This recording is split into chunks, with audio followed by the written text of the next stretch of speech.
Okay, so in today's how-to video we're going to be looking at Popplet. Really nice, simple. I'm just going to open it up here, down there.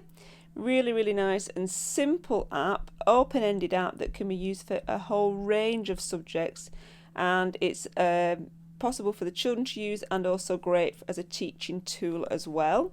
So it's just like a glorified whiteboard, and on the glorified whiteboard you've got lots of popples, which we can see here.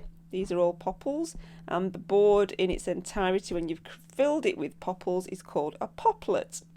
Okay, so if I just double tap on the screen, I can create a new popple, and then I can then populate those popples with some information.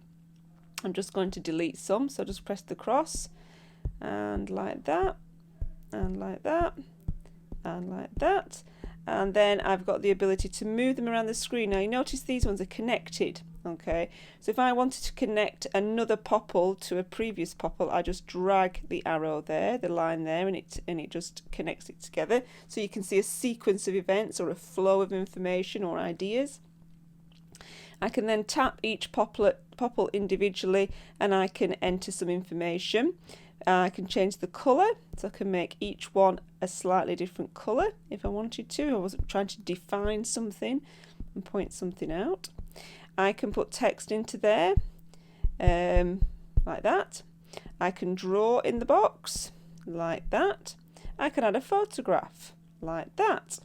So if I just put in some iPads, like that, and before you know it, you're starting to generate quite a nice little visual piece of information. If I expand like that, I can just expand them, and they move around quite nicely.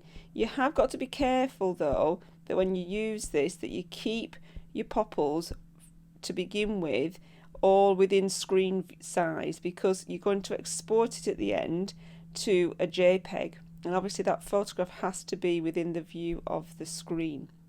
So that's all good, and we can see that. We can also change the colour of our background if we want, and we can also change the name of our Popplet, so you know who's done it. With the free version, there is only one Popplet available at any one time, which simply means that once you've created a Popplet, it then needs to be exported and shared, because then you will clear it for the next person to use. Okay, and I wouldn't really go down the route of paying for Popplet. I've paid for it at one school that I worked for, and I didn't see massive advantages to it. Certainly wasn't worth the money, and certainly, you know, depending on how much use you're going to get out of it, it wasn't worth thinking about in that way, really. Okay, so that's Popplet. So if I then export that now and save it as a JPEG or email it, so if let's see if I can email it. Okay, so I'm just going to email and see what happens there.